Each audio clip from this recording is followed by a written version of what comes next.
Thank you so much to this presentation. I'm looking forward to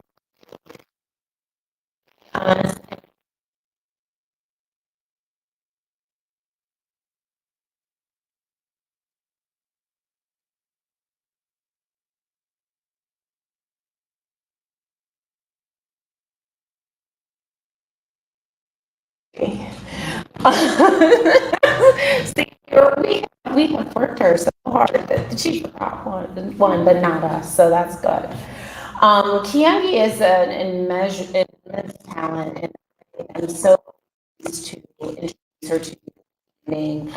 She is a visual artist living in Los Angeles, California, working painting, sculpture,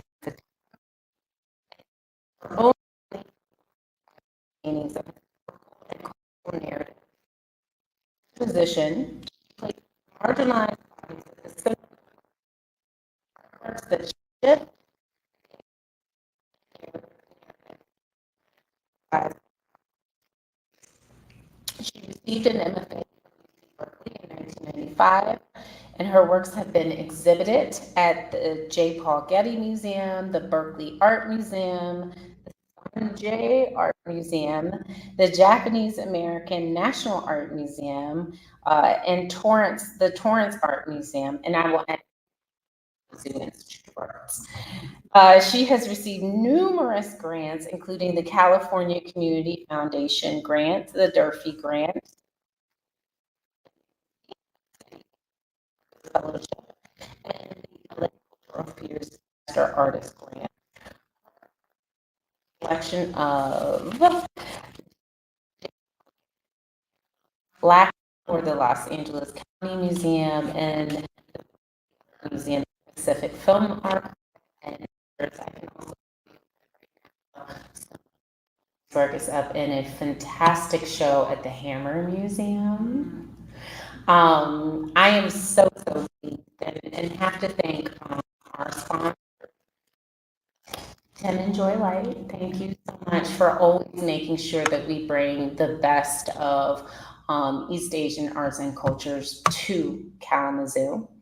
I also want to make sure I thank her galleries, Various Small Fires in LA and Sperone Westwater in New York. And I don't have anything else to say, but you are going to be so amazed and so enthusiastic about Kyungmi's work after you hear her talk about it. If you have not seen the show, don't miss it. It's open through Mother's Day. Bring your mom. That would be a really nice gift. I know when I brought my mom a couple of months ago, she really enjoyed it. So it closes on May 12th. And without further ado, I think we're going to give her the Kalamazoo welcome that we always do. Please join me in welcoming Kyungmi Shin.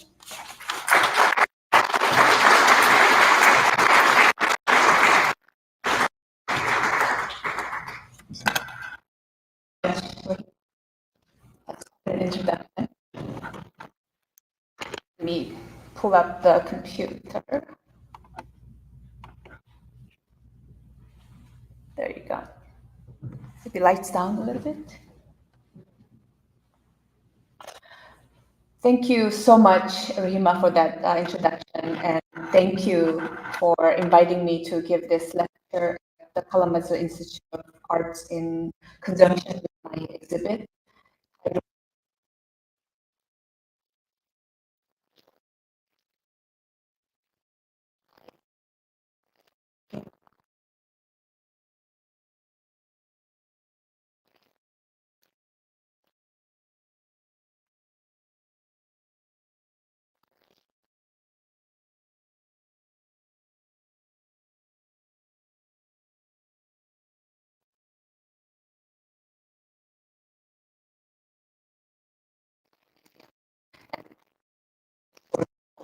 Chinese porcelain object collection from the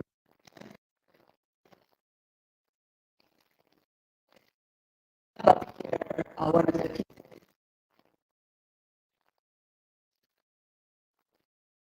pieces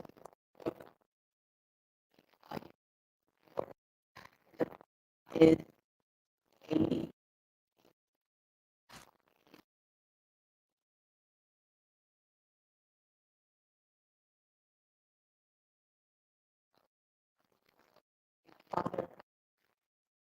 visiting. It's their graduation, I think, a trip.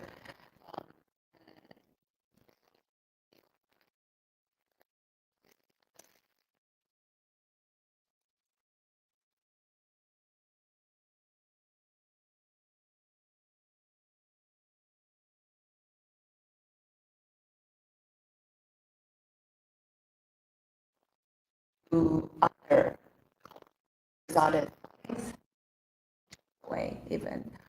And the use of chinoiserie painting here, really talking about size, and with my work, I'm investigating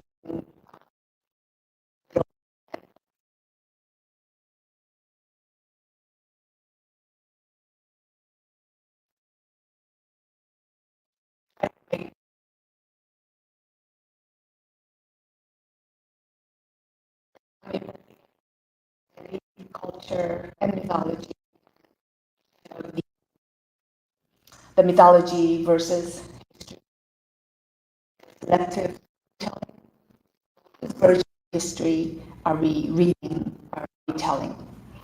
Another thing that I thought about as I was preparing for this lecture was the idea of translation, mistranslation, lost in translation.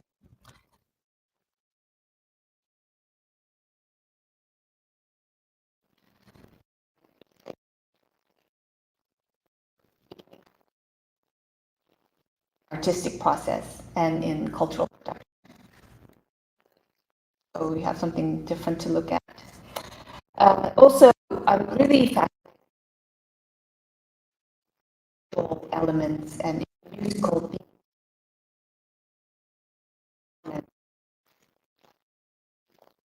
and how it's intermixing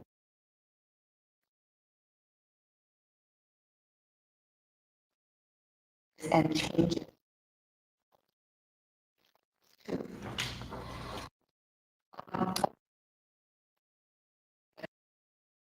That and my experiences that is not typically on my CV. So I am an artist, a woman of late middle age, a Californian, living in Los Angeles, an American, a Korean American, who grew up as a Calvinist Protestant minister's daughter in Korea. This is my family photo that sans my mom, with the newly built church based on Dutch Calvinist kind of model that I father was aspiring to create. But now I am an agnostic spiritualist. I kind of came up with that word, but I hope that makes sense. I am fluent in English and Korean, conversant in Spanish, even less so in French, and even less so in German. And I can read about 50 Chinese characters. And I could say 10 sentences in Chinese really perfectly, I think. 我会说一点普通话. And can understand about 20 Japanese phrases. And after 5 months at the American Academy in Rome last year, I came home with only one proper use of Italian phrase expression, which is andiamo, which I say all the time now. Over the last 30 years, as I was working as an artist, as a teacher, and then a public artist for 20 years, and a partner to another artist, my work and passion for travel took me to most of the Western European countries, including multiple cities in Germany, Italy, France, Spain, Portugal, Holland, Belgium, England, Ireland, and even Andorra, which is a tiny city-state between France and Spain, and especially to Venice, of course, about 8 times because of the Venice Biennale. And I've also traveled to a few countries in the Northern European and East European countries, including Norway, Finland, Slovenia, Croatia, Czech Republic.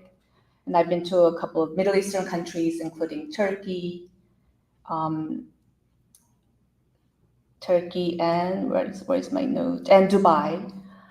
And also been to travel to Canada, of course, Central and South America, including Colombia, Mexico, Guatemala, Costa Rica, Argentina. And in fact, I got married on the beautiful volcanic lake Lago Atitlan, which I highly recommend you visit. It's a beautiful lake. And in the last 10 years, as my research started to focus on my own personal history, I have been traveling more to Asia, including India, Singapore, multiple cities in China, including Shanghai, Beijing, Guangzhou, and Hong Kong, and Jingdezhen, where I did a ceramic residency in 2019, and several cities in Japan, and of course, Korea.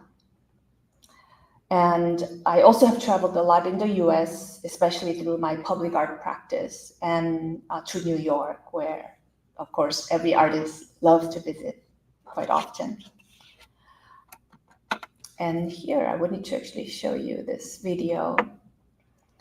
And I've also been to South Africa in 2018 with my partner who was doing an artist residency to Johannesburg. But most important place on this list is Ghana, West Africa.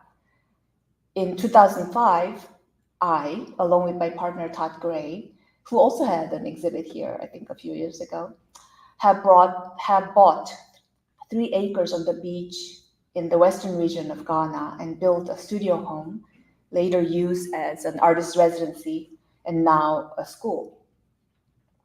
This African adventure transformed me and my art practice. Ghana is where I was confronted with my own prejudice, fear, and the guilt of being someone from the Western world and its relative wealth. And also the possibility of human connection in spite of all those emotions. And I also learned that Africa is the used goods trade center of the world, where all the used goods, not all, but a lot of the used goods are ending up in Africa. So the reason why I'm starting with this long list of maybe irrelevant, but I really felt like this was so important in the formation of who I am, these experiences. These experiences that I've had were so instrumental in the formation of who I am today, my identity. Immigrating to another country as a teenager is a transformative experience and a lesson in the multiplicity of truths. And I'll go to another slide. And as I've been studying the history of the places I visit, and my public art practice had gifted me a practice studying a particular location's history beyond the present facade, over the years, the picture of the world and the connections between different parts of the world have emerged in my understanding of the world. So in my work, these complex experiences and histories about these locales have been so important in how I learn about the world's present moment and how I bring these complex narratives into my work. What I have learned is that the world had been interconnected throughout the history through war, trade, and movement of people, and the inter-influence of cultures to each other is so deep in the formation of cultures throughout history.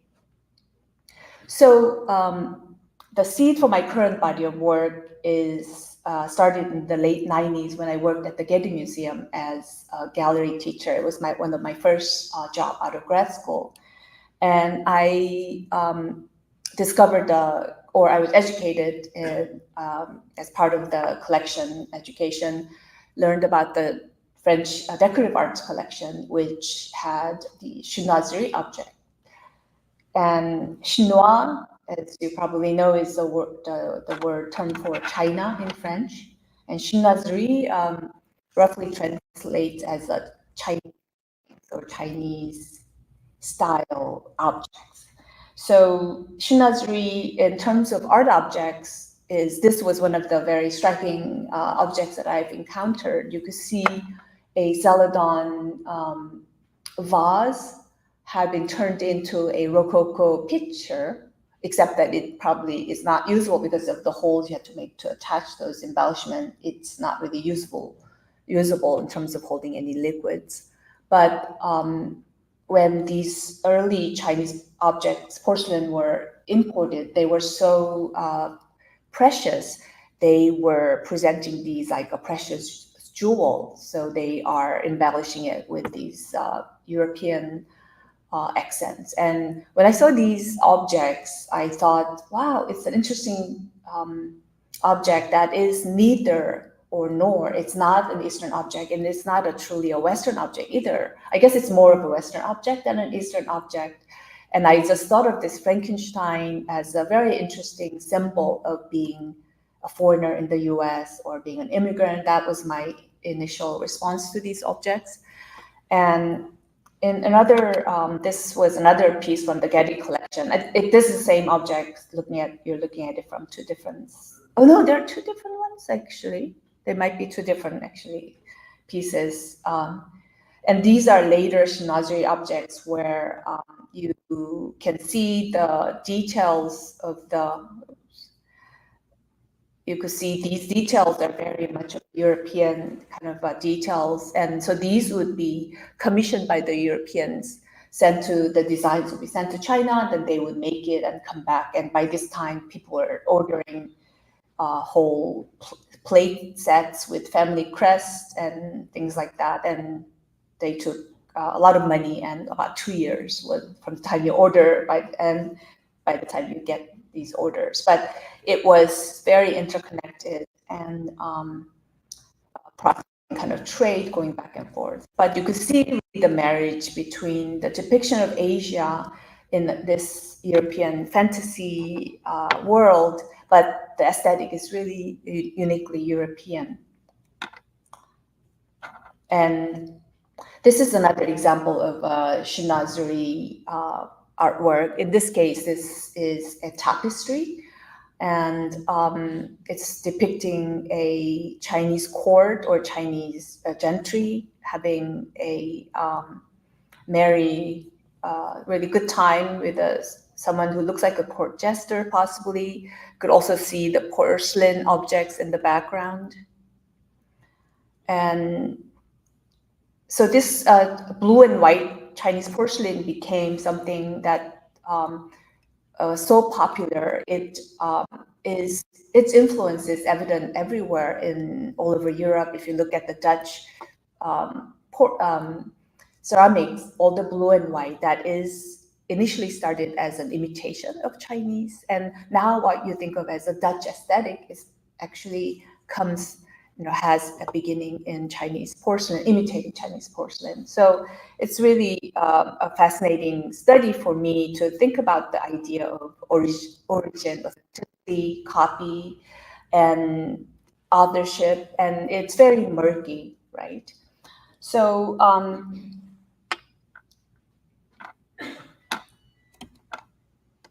this is one of the very early work, and I have not. I have not made many of these, but I was working on a series of self-portrait, and one of the pieces I made was a reference to this chinoiserie, so small portrait sculpture with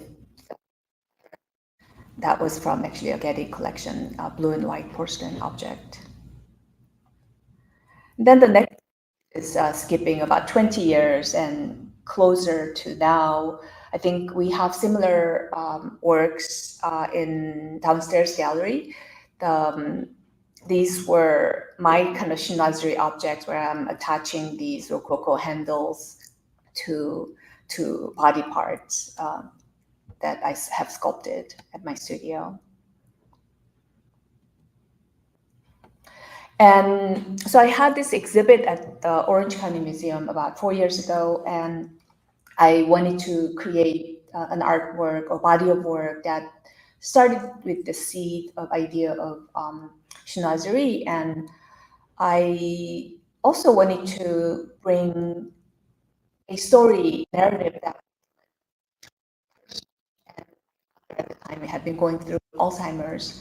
So I was looking at a lot of images from my family album, and as a way to understand his life and try to capture those memories. And that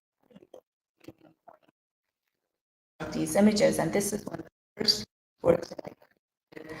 My father visited sofa that he pride. I think it was Italian revival style sofa. But I was looking, but he wrote, and so I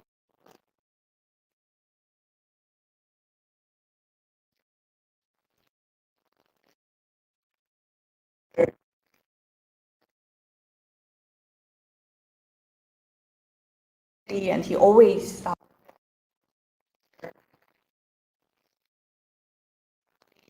so as soon as he gets up, wash, he puts on his suit, and that's how he's kind of seated on his sofa. So I have many photos of him sitting like that. And then I started to kind of construct this work. In the background is a kind of a pattern that I saw at the Decorative Arts Museum. Then my father is a line painting.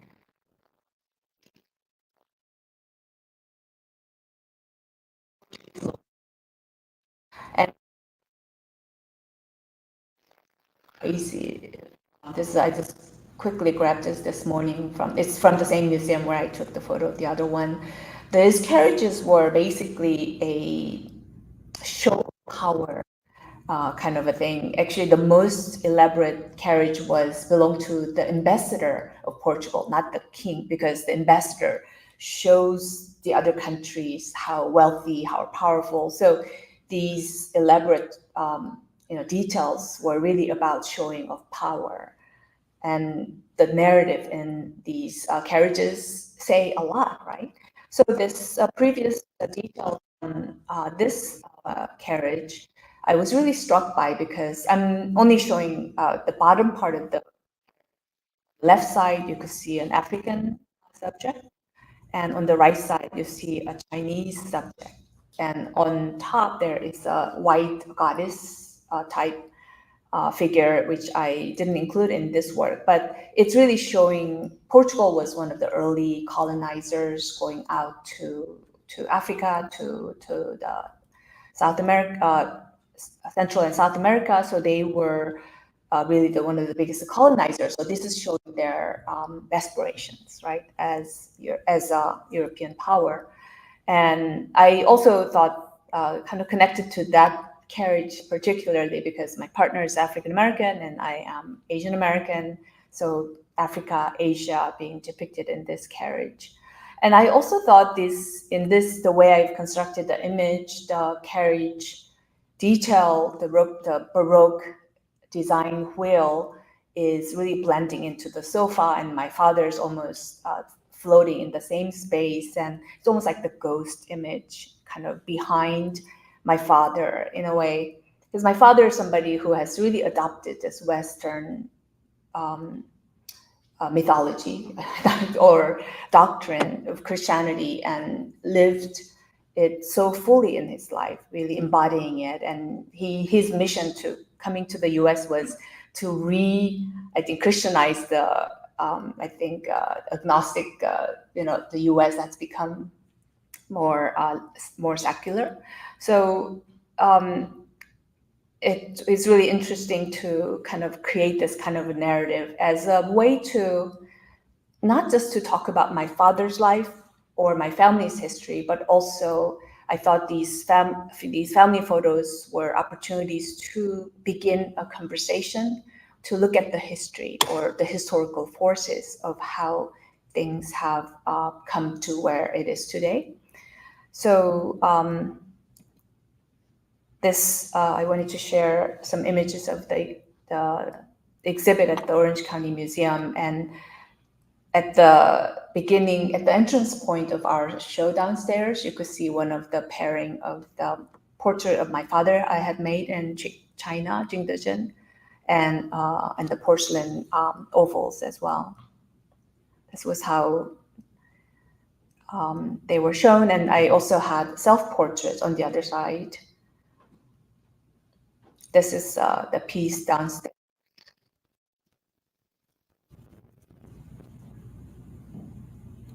And this is one of the collection of objects I made using my own self-portrait in Celadon.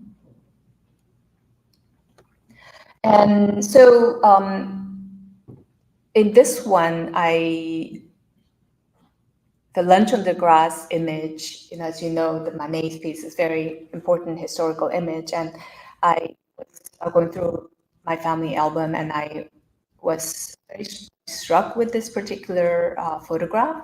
My father is picnicking on the grass with his friends, and I found this image of a painting by François Boucher again in the garden. I think it's titled. So it's not a lunch scene, but it's a very similar, like lounging about, having a good time. And I was really struck by a lot of the kind of echoing of visual elements, as well as the theme. You could see the umbrella in the painting, and then the umbrella over my father and the female friend here. But then also you could see the two characters who are not under the umbrella, and you could kind of see the power structure that has formed in this painting. You could see the servant here stooping. And then I realized in this photo, these two figures must have been the helper or a carrier of carrying objects or something, because their posture really said a lot about the power structure within the picture plane. So I was really fascinated by how you could tell by these different pictorial elements the relationships between the figures in the images. And this is a more recent Lunch on the Grass image that I showed in my solo exhibit at Seoul with my gallery at Very Small Fires, and will be also shown at the Craft Contemporary Museum show opening in May. Yes, that's the fourth one that I'm working on really hard. So, but this is already finished early this year, and then it will be. I'm just using and the background is, of course, grass painting by. And as I was painting this work, actually, I was very fascinated by the still life image that is. I think you're so focused on the naked woman and the whole narrative between the figures. I never really looked at the still life. And what I also did was introduce this cornucopia of still life elements from Korean still life tradition from the 18th century called chekgori, which I also use a lot in my work.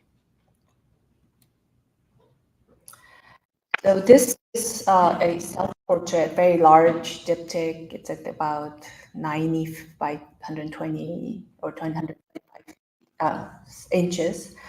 And it's a self-portrait of myself as a young girl, and a lot of different elements that I was starting to introduce into my work is present in the work. You could see the gray, black and white elements are details from medieval manuscript. The eagle. And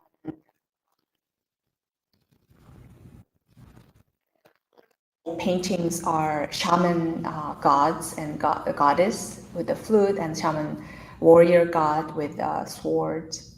And then these little elements here are from chekgori element. And I'm using the royal carriage. And I separated these as a diptych to kind of talk about the duality and multiplicity and of these cultural influences in my life. It's another work titled Picnic. And this is a bit of a very hard to read, but you have to really spend time with it. If you focus on the background image, it's a group of people having a picnic. and it's a rocky kind of a beach scene, and it's a group including my father, and is created by repeating this image created by image that's very similar to the carriage. I'll focus, zoom in. These are God on top, and then Middle East.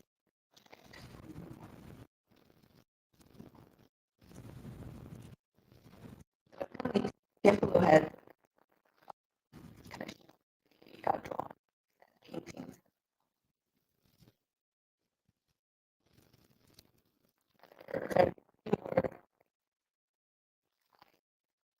Here, the painted element is much smaller, and I'm introducing elements from medieval manuscripts.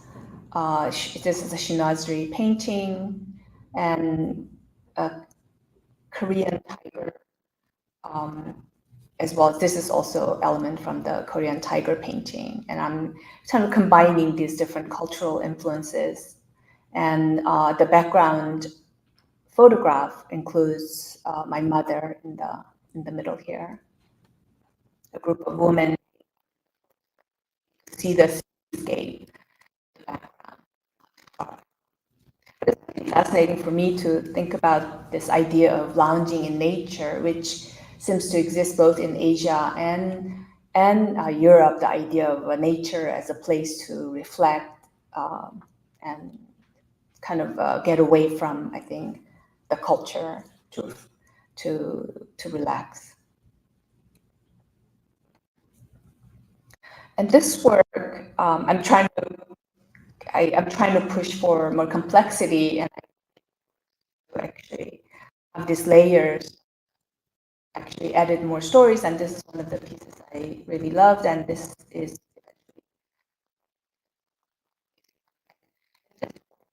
the background photograph, and you kind of see some of the images come through.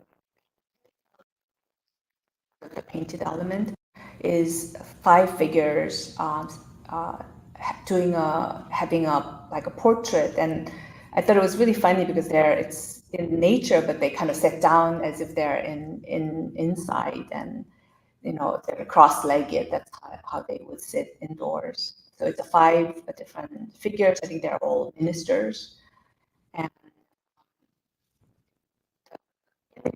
the painted element is a small section of the Shinazri painting showing these kind of Chinese characters in complete abandon, kind of a dance.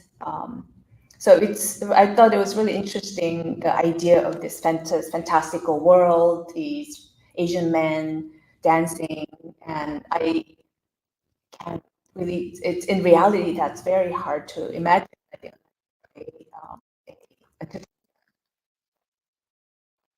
Supposing the reality versus fiction, historical record, which is a photograph versus a fantasy, or something that was interesting.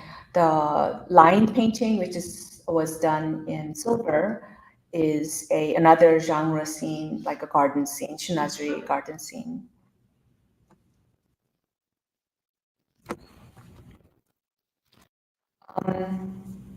This one is in the ship downstairs, and I was really playing with how I was composing.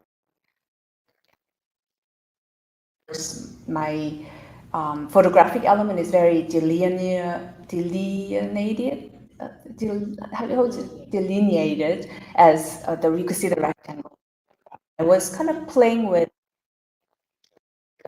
really integrated overall picture with, and similar kind of theme. I found this is like a cabinet detail where you see the characters dancing, then a different photograph, a group photo with my father, and then a layering of this landscape image, Shinazri landscape image with the famous carriage image again. I feel like this was the kind of the ultimate piece in terms of kind of trying to integrate all these images. And what I love about this is how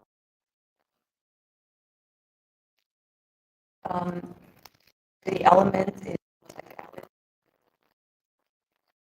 people are as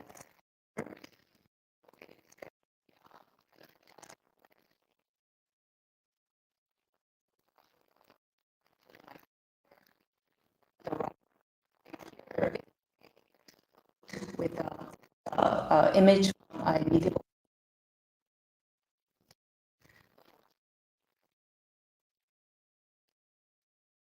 found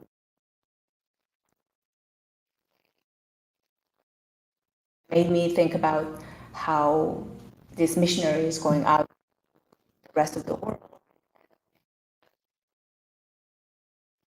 Putting my thought in time and space, and kind of behind the bushes here is the cat, the tiger.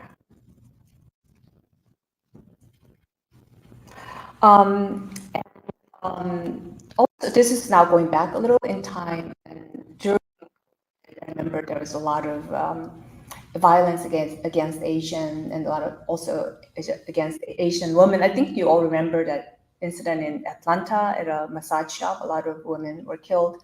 So I think a lot of women were feeling, Asian women were feeling very, very vulnerable, and I started to think about kind of creating work about being an Asian woman, and I used the image of my mother, so in the 80s, so from a long time ago, when she was also my father. So I had this one small photo.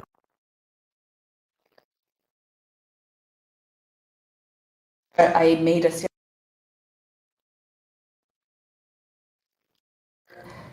photograph of my father. My mother is juxtaposed against. The story of Jeanne d'Arc is always so powerful in terms of, you know, a woman taking charge and saving the country, but that also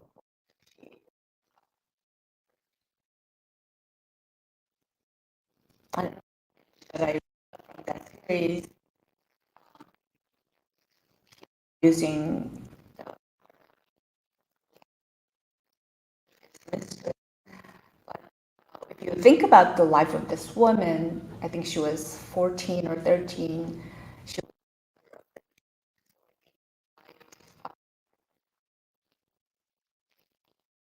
was offered to him, you know, and it's a step forward, like a woman as a belonging to and would be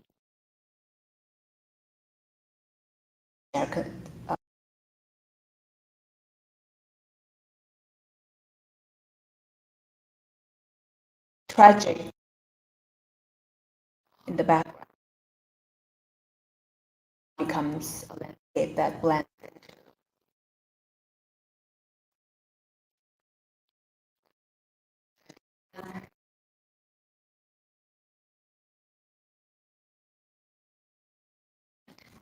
and a hidden tiger also here. And this is a couple of pieces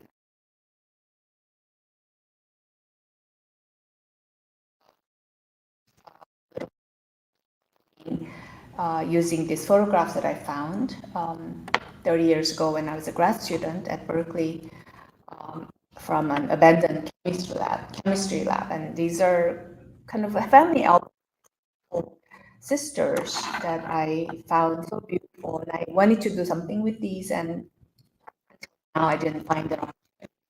I started to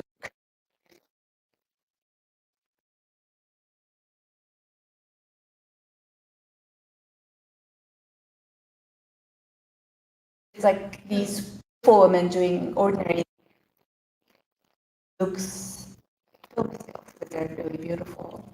And again, I'm just putting photos with various Shinazri and mythological creatures. Another photo from that family album.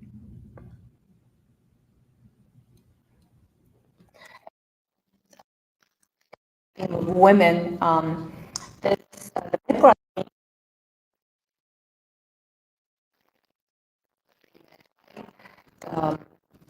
is the painting again. And first, I was really interested in this image because of this little porcelain cup. Because I'm looking for images, depictions of Chinese porcelain in Western painting, and here it is depicted as something precious. So I think it's filled with gold coin to be offered to Magi's from the East. And what I wanted to do was to juxtapose the baby Christ with a female child. So this is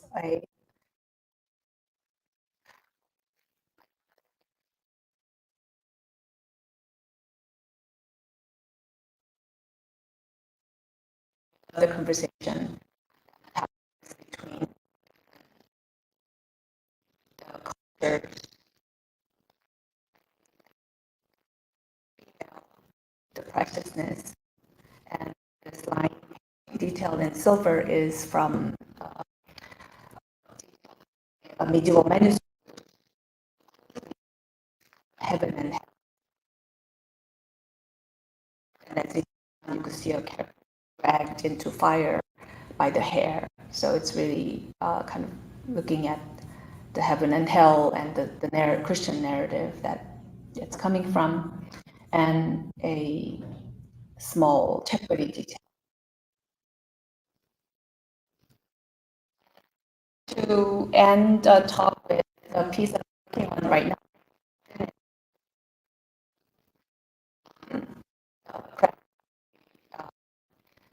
In Los Angeles, which opens in late May. So if you find yourself in LA from May to I think September. Excited, but very hard. Uh, making a really large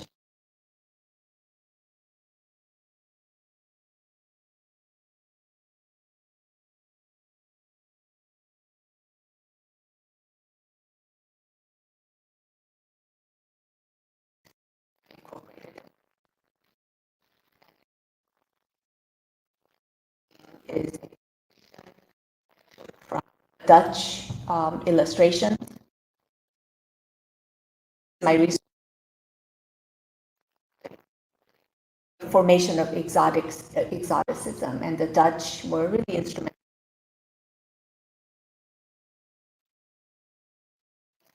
publishing these big folio books on travel logs by people who's traveled, like in the 17th century, 18th century travel. When they come back, they would publish a little book. So we would buy the rights to those books, and they would elaborate on those by hiring artists to create these fantastical pictures of what that looks like. So in this picture, if you look, you could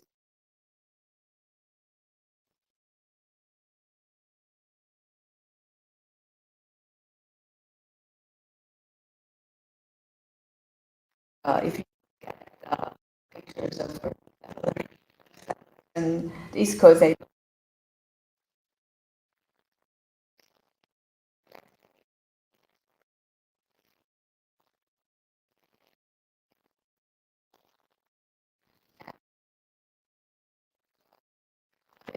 or cheap.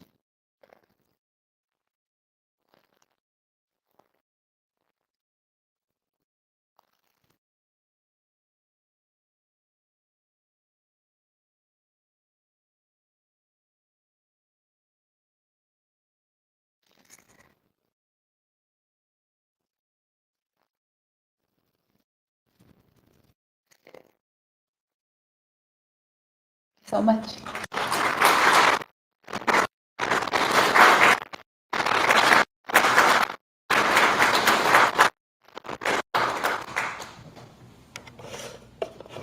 Did we do a question? Do you have any questions? I have a question, Kyungmi. I'll speak loud enough so everyone can hear me. I love the way your work, it feels like it's like a collision of images in some points, and then it also feels like in other points you've really taken a lot of time to sort of segment the image and delineate it clearly. I'm really curious about that choice between like just, sort of like for instance, this image here is a little bit like it's just so many it's overwhelming, layers, yeah. right? Yeah. But I'm really curious about those decisions when you're in the studio thinking about planning these pieces, what is driving that sort of an image that's colliding versus an image that has that sort of delineations in space where you can make out sort of past, present, or going back past, right? And I think my earlier works were a little simpler, and there's a beauty, I think, in that simplicity as well. But I think as I'm developing these work, they are becoming more and more complex. I think that's what's happening because I am familiar with the vocabulary. I keep pushing, so it's more interesting for me to keep. I think I am pushing the works typically, but then I too much complexity, and then I would break and make pieces that are a little simple, and that also can be very helpful. It's not very simple. In this work, actually, there is a photographic angle visible, but it's very faint. You can see the edge of the photograph, right? But there's so much going on. It's almost kind of so the area within the photograph is some area here that's not painted. I want it to remain a photographic image.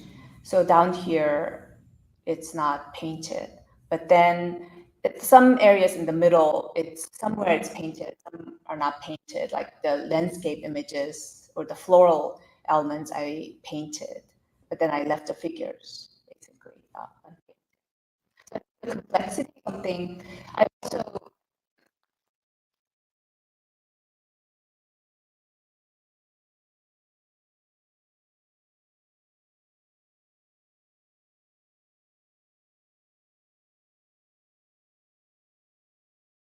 feel like it becomes something familiar, something I did before, then I try to mess it up. So I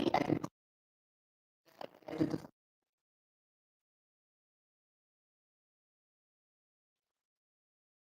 can't be static. So I feel like the latest one that I'm working on is also complex, but being a lot of very complex corners and then also a wider area as well. It's an interesting process because I think about it.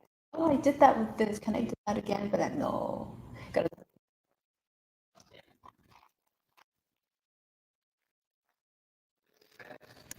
before you start of what it's going to look like, or is there a lot of, I guess what I would call experimentation?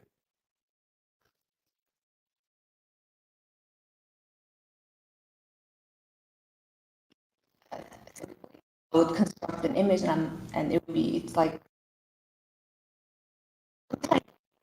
it's made because I don't have time to dilly-dally, so I have to decide and execute.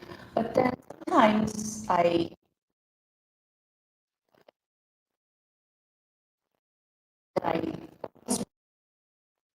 background changes, this changes, so I'm like, what's the meaning? So I completely beginning point, but I have to kind of go through a clear bit of a process of in the dark, grabbing.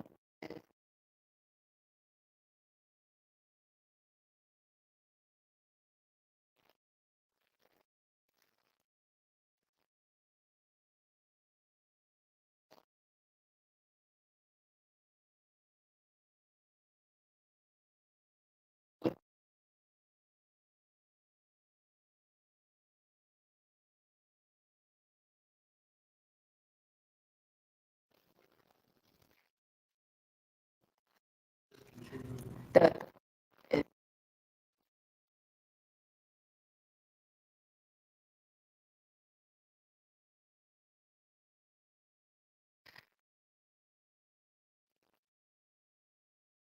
I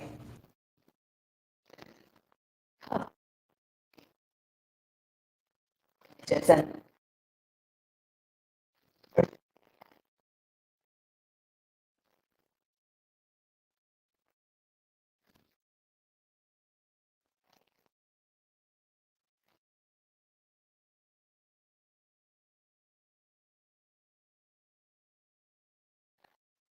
I'm guessing I'm looking at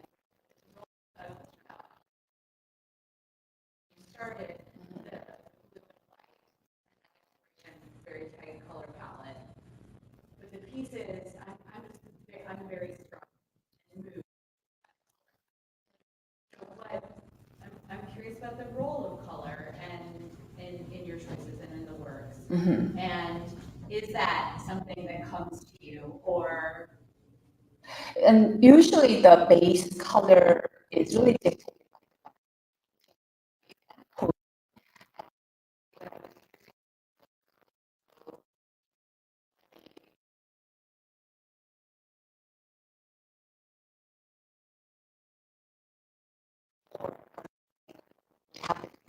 faded, so it has a faded look. And in this work as well, it's a very old Korean landscape painting, so it is very much faded. So I can choose to work with that, or I push the colors. And my last show I had in New York, I wanted to really push the Rococo colors, so I really pushed the colors so they were a little more pink and yellow and more pastel blue instead of intense blue. So sometimes I push the colors a lot, but I do adjust the colors because sometimes the original image that I'm using are faded and cracked. And so I kind of correct those as I'm doing my own painting of those. But thank you. Yes. Just as a question, is there any copyright issue? You mentioned paintings from some institutions. Is there any copyright issues with these? I believe that if I'm sued, hopefully I'll become very famous. But I understand in the copyright law, if you took somebody's work and presented it as your own, then there's a copyright issue. But if you take something and it becomes part of a different composition than coding, that is not a problem. Into a fine art work of art, it's not a problem. I think Jeff Koons had a big issue when he used somebody's postcard with all these puppies, and then he just literally just copied that and presented it as a sculpture, I think. So that's very murky when there's no editing of the image beyond taking from one to another. But then there are artists who's done that, like Sherry Levine. So it's that sometimes artists use that as a point of departure to talk about authenticity and authorship and things like that. But I'm hoping I won't have a problem.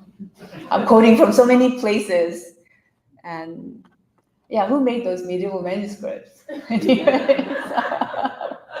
the monks, they're not interested in money. Can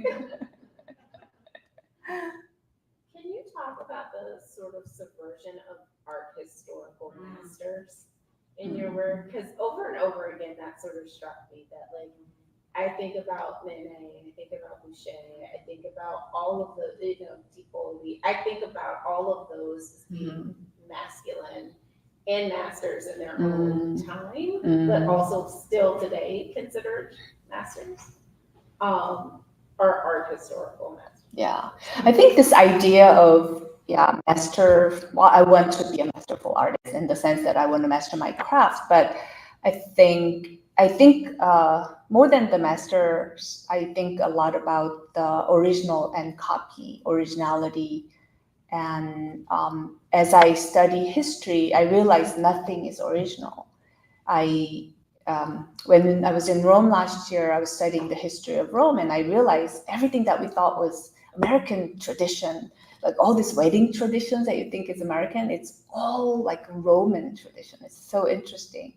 And then Romans, of course, also have taken from all the cultures. What was powerful about Roman cultures was that the cultures that they colonized, they adopted those and it became part of Roman culture, and that's why Roman culture was so complex and powerful.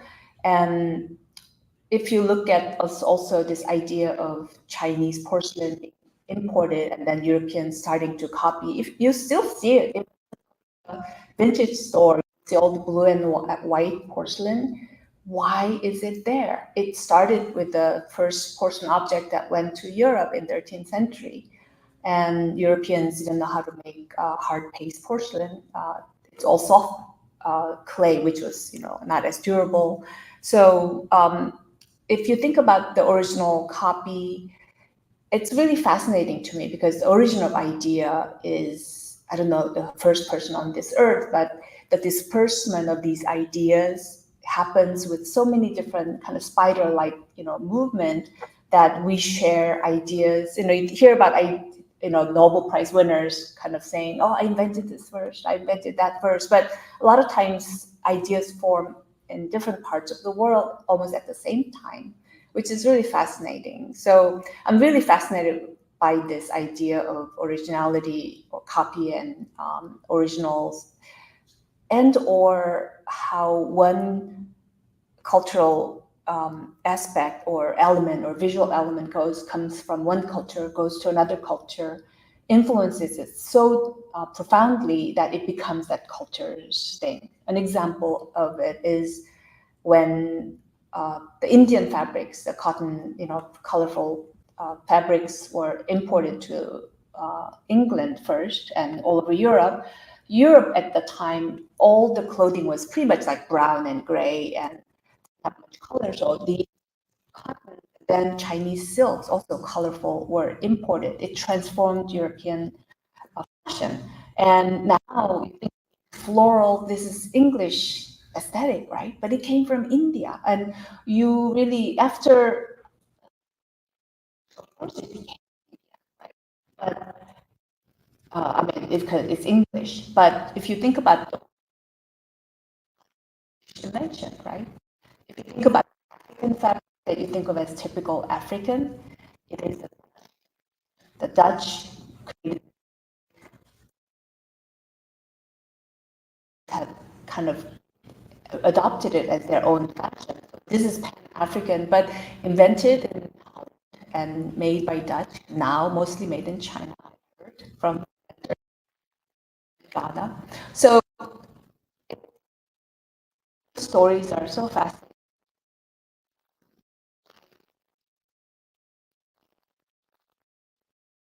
I think is that we are a combination of cultures and our lives are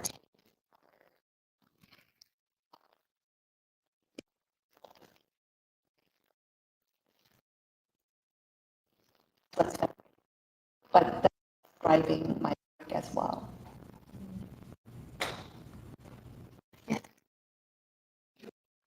See some of this work. I showed him, when I did the sculptures, I showed him photos of it. I went to Jingdezhen to make those, and it hadn't arrived in the US. I showed him photographs of those, and he looked at it and goes, "Doesn't look like me." And then COVID started. I was in China right before COVID, and COVID started, and my show was delayed. I was hoping that he would see it. My show was delayed, and then my father passed away. So he never saw the works, but my stepmother, wanted to really see the show. So during COVID, we had moments of open, close. The show was really weird in terms of open hours. So there was, I drove my mother, and she was so kind. It was like very, very important of my ideas. It was so I experienced the show. I made a little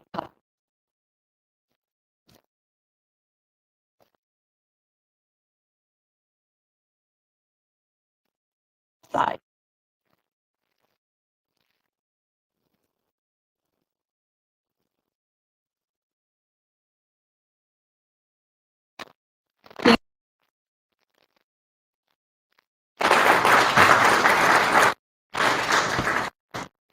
Thank you so much. Thank you. Thank you so much for attending this evening's Artful Evening with Kyungmi Shin. We are doing these, as you know, every month, but we also have another talk next Monday. If you are interested in hearing me maybe talk a little bit, it's not about me, honestly. It's Jessica Silverman of Jessica Silverman Gallery. Has been this year's West Michigan area show juror. So she's going to be talking about all things like art related, gallery. How did you get her? I've to been be a- knowing Jessica for a long time. I've been She's a reviewing very her for hot, 5 years. she's a very hot gallerist. Yes, she in San is. Francisco. No, I've been asking Jessica to come here since I first started Oh my god. at the KAA. So I finally I Amazing. wore it down. Good You for know, it's just, no, it's just not right now. you. I finally got a yes. So she'll be here on Monday, and it's going to be a Wow. wonderful conversation. And then, of course, please come and see Kyungmi's show. It will be up through May 12th. We are opening new shows next week. The West Michigan area show opens on Thursday, and then we'll be having other shows opening. So this is going to be a busy season. I hope you enjoy the Gilmore Festival, but make sure you enjoy us too. I heard. Have a good night. Thank you.